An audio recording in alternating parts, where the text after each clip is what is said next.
Γεια σας παιδιά.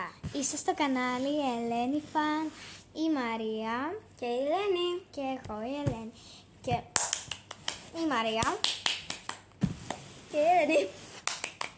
Τέλος πάντων, και σήμερα θα σας δείξω τι πήρα στη τσάντα μου. Ήρθα στη Μαρία για να κοιμηθώ για όλη τη νύχτα. Θα κοιμηθώ για όλη μέρα. Ήρθα στη Μαρία. Και το πρώτο πράγμα που πήρα στη τσάντα μου είναι ένα τέτοιο slime. Πολύ ωραίο. Ροζ χρώμα.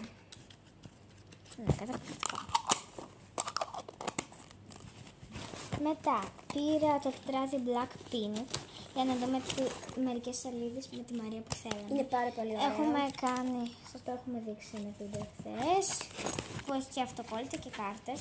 Ναι, αλλά μία κάρτα έπεσε. Αλλά πάρα πολύ ωραίο, το έχει και αυτό. Λοιπόν, ναι, τέτοιο άλμπουμ.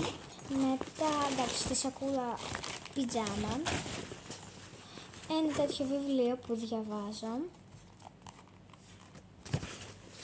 Μια τέτοια κρέμα Γιατί. για χέρια.